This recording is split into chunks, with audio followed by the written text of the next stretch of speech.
नमस्ते. मागील भागामध्ये आपण बॅलन्स शीट अंडरस्टँड केली होती. आता या भागामध्ये आपण बॅलन्स शीटच्या मी तुम्हाला काही-काही टिप्स देणार आहे.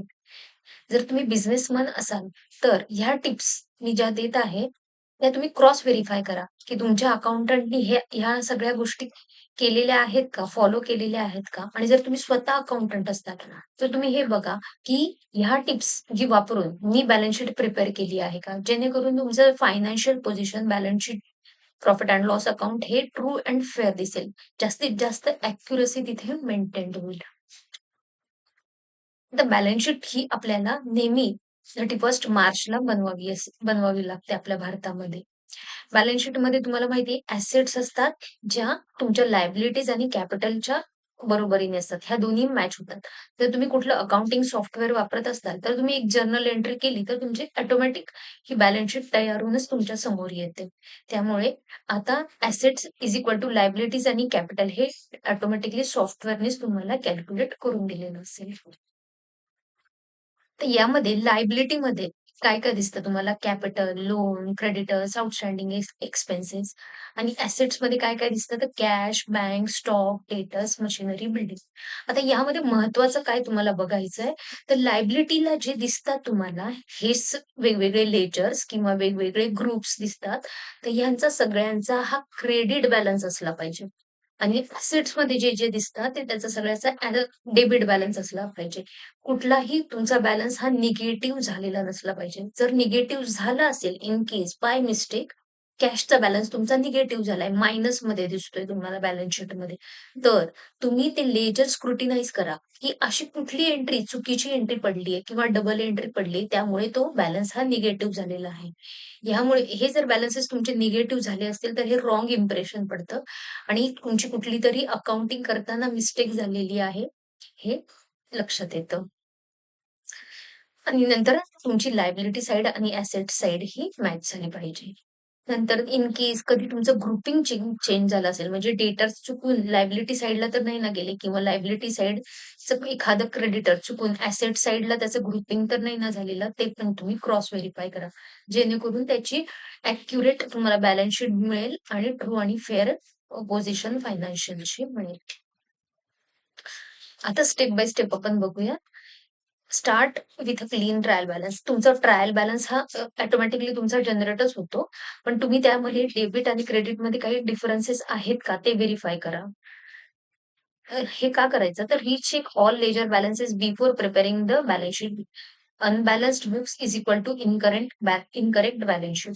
तर तुमचं काही बॅलन्सेस चुकीचे असतील, म्हणजे चुकून त्यातल्या एंट्रीज ह्या डबल झालेल्या आहेत किंवा त्यांची अमाउंट चुकलेली आहे. तर त्यामुळे तुमची बॅलन्स शीट ही पूर्ण नंतर चुकून जाईल. त्यामुळे एक लेजर तुम्ही स्क्रुटिनाइज करा. त्यानंतर प्रॉफिट अँड लॉस अकाउंट हा ट्रेडिंग अकाउंटचा ग्रॉस प्रॉफिट आणि प्रॉफिट अँड लॉस अकाउंटचा नेट प्रॉफिट हा पहिला फायनल आहे का? तरच ती बॅलन्स प्रिपरेशनची पुढची स्टेप तुम्ही करा. आधी तुमचा ट्रेडिंगचा आणि नेट प्रॉफिटचा प्रॉफिट पहिला फायनल करून घ्या. नाहीतर मग तुम्हाला पुन्हा-पुन्हा त्याच गोष्टी रिपीट कराव्या लागतील. ॲडजस्टमेंट ज्या तुम्ही बॅलन्स शीटमध्ये करता, त्या पुन्हा-पुन्हा मग तुम्हाला चेंजेस करावे लागतील नाही अदरवाईज. जर प्रॉफिट आहे, तर तो कॅपिटलमध्ये ॲड झाला आहे का?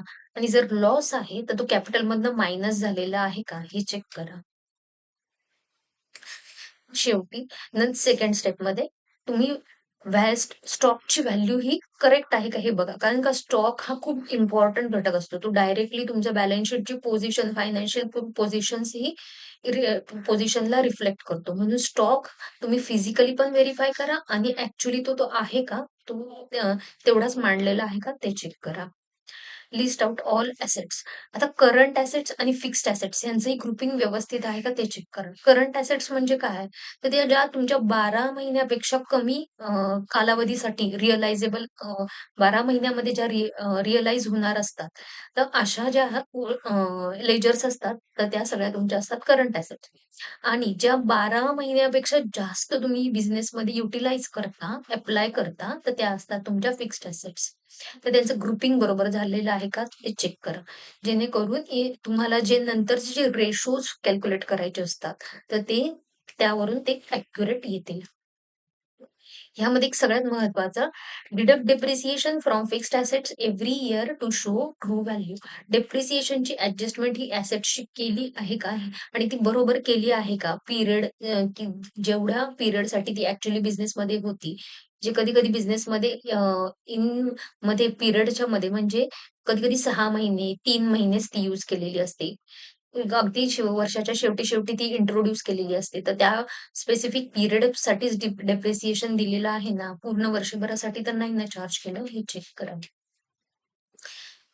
Listing liabilities and owners equity. आता लिस्ट ऑफ ऑल लायबिलिटीजमध्ये तुमचं क्रेडिट आणि सिमिलरली करंट लायबिलिटीज आणि लाँग टर्म लायबिलिटीज यामध्ये काय राहतं तो फरक?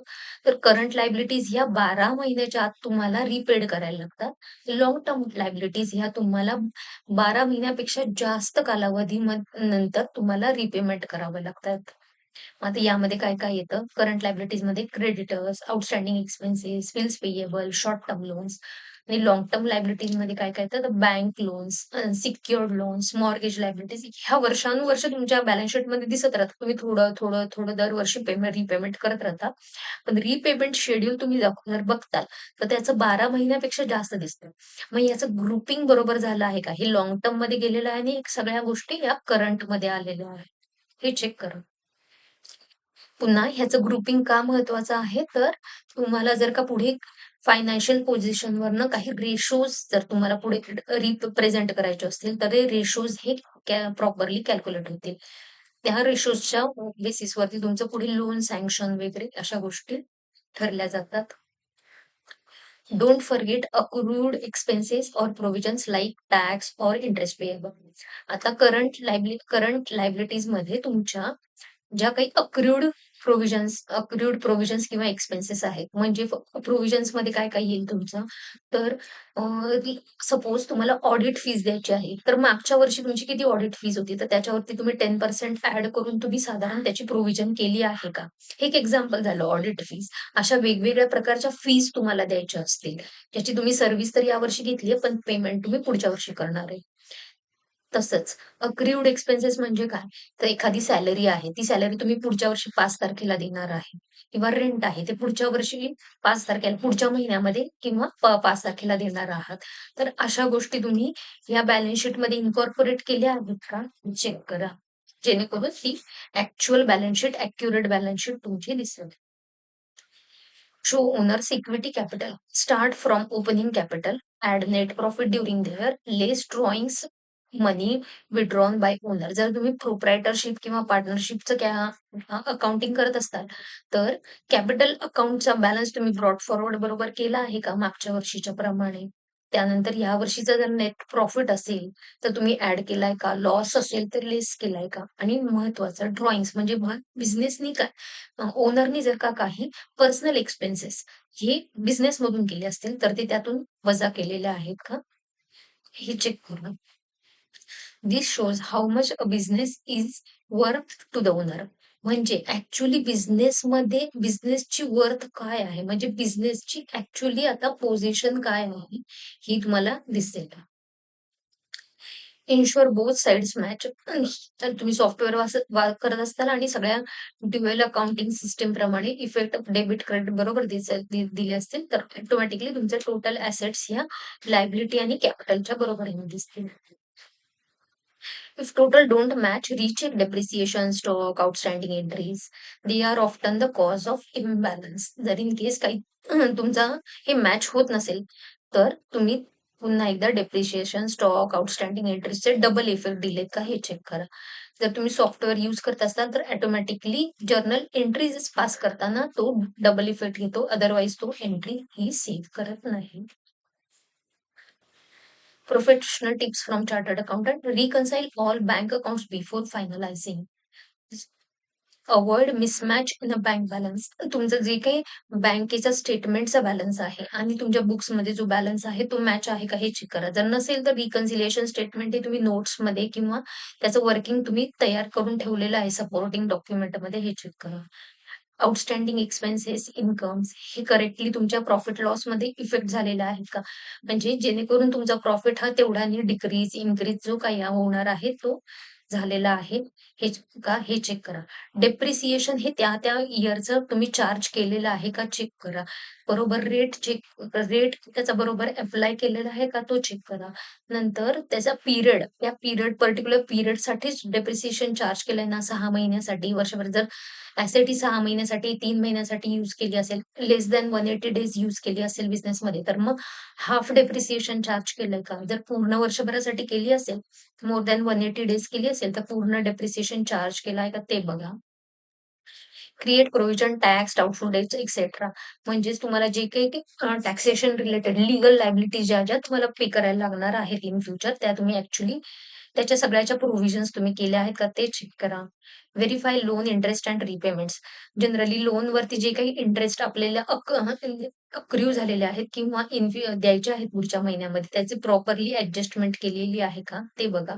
आणि जेव्हा आपण इन्स्टॉलमेंट पे करतो, तर त्यामध्ये असं कुठं मेन्शन नसतं पेमेंटच्या बँकेच्या चेकमध्ये किंवा इन्स्टॉलमेंटमध्ये, की बँकेच्या एंट्रीमध्ये असं कुठं मेन्शन नसतं कधी-कधी, की इन्स्टॉलमेंटची अमाउंट एवढी आहे, इंटरेस्टची अमाउंट एवढी आहे. तर मग तुम्ही हे चेक करा, की आपल्या इन्स्टॉलमेंट हे जेवढे आपण रिपेड केले आहेत, त्यातली इंटरेस्टची अमाउंट किती आहे, ती प्रॉफिट अँड लॉस अकाउंटच्या डेबिट साइडला जायला पाहिजे आणि खालती फक्त ॲक्चुअली आपला जो पेएबल आहे, प्रिन्सिपल समचा अमाउंट, तर तेवढीच बॅलन्स शीटच्या लायबिलिटी साइडला दिसत आहे.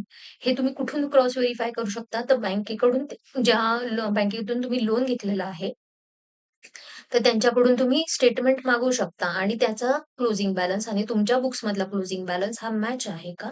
हे तुम्ही यावरून चेक करू शकता. Value stock carefully. Wrong stock values affect profit directly.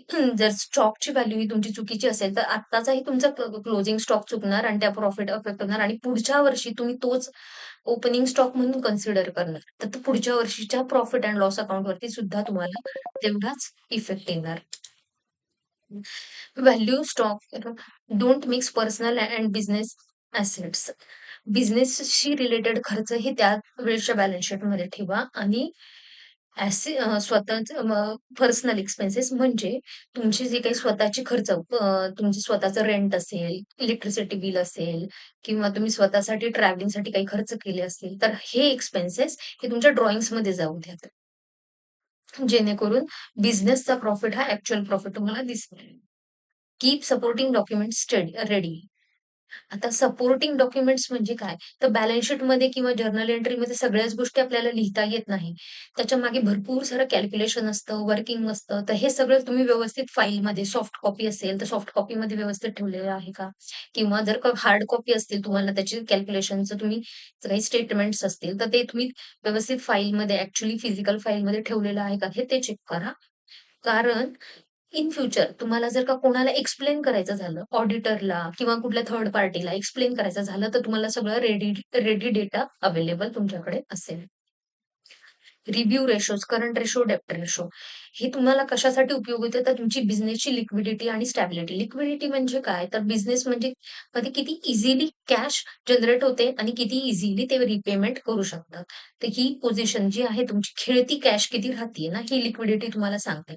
आणि जर हे तुमचं सगळं मागचं आपण बघितलं, की हे तुमचे ग्रुपिंग्स आहेत ॲसेटचे, करंट ॲसेटचे 12 महिन्याचे, फिक्स्ड ॲसेटचे 12 महिन्याच्या वरचे किंवा करंट लायबिलिटीजचे हे ग्रुपिंग, लाँग टर्म लायबिलिटी हे जर तुमचे प्रॉपर असतील, तर ऑटोमॅटिकली हे रेशोज सुद्धा करेक्ट तुम्हाला शो करतात. Get it reviewed by CA before filing the taxes.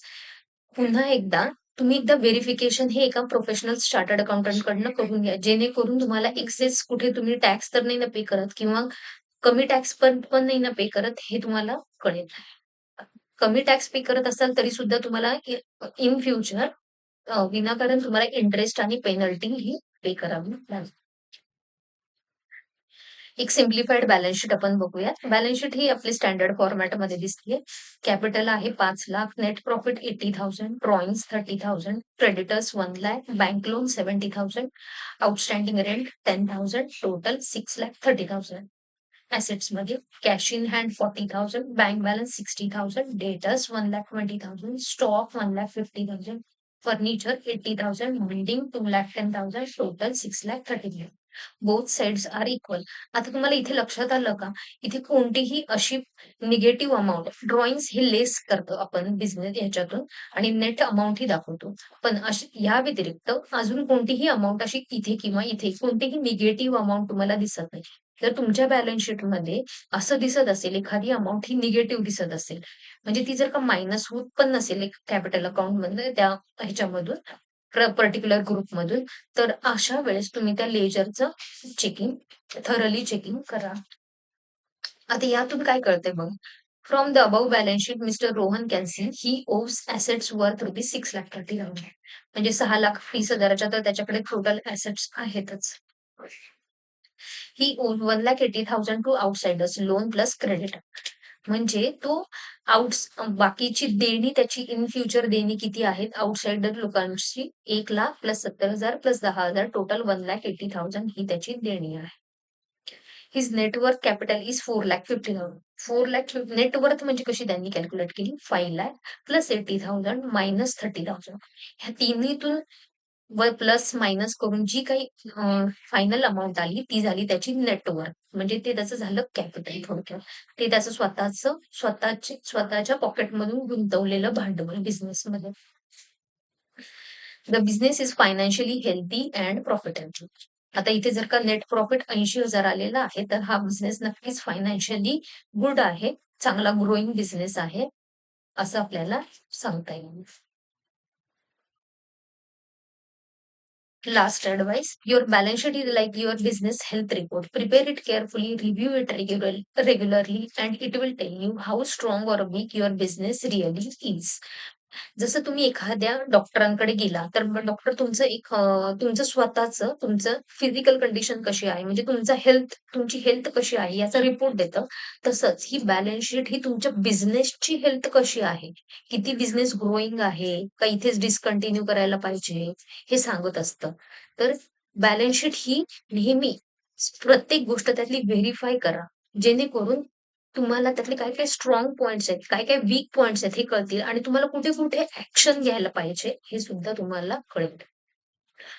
Profit and loss account shows the performance, how much you earned. Balance sheet shows position, what you owe and what you own. Profit and loss account दाखवतं की तुम्ही किती मिळवलंय, किती-किती गमावलंय, profit किंवा loss. पण balance sheet हे काय दाखवतं, तर तुमच्याकडे आज किती आहे आणि तुमच्याकडे स्वतःकडे किती आहे आणि तुम्हाला लोकांना द्यायचंय किती, हे बॅलन्स शीट दाखवतं. Together they help you make smart business decision. ह्या दोन्हीच्या वरून तुम्हाला एक चांगला डिसिजन म्हणजे किती ग्रो करायची आहे, डिसिजन कसं एक्सपान्शन करायचं आहे, हे घेता येतं. मला माहिती आहे बॅलन्स शीट हे बनवताना खूप साऱ्या बिझनेस टू बिझनेस ह्या गोष्टी बघायला लागतात. खूप गोष्टी त्यामधून आपल्याला व्हेरिफाय करायला लागतात. पण तुम्ही एक जर स्वतःची चेकलिस्ट बनवली आणि मला या गोष्टी शेवटी ह्या मी केल्यात का? या गोष्टींवरून तुम्ही चेकलिस्टवरून जर टिक मार्क केला, तर बऱ्यापैकी तुमची balance sheet he true and fair जास्तीत जास्त ॲक्युरसी मेंटेन करण्यामध्ये तुम्हाला उपयोगी पडेल.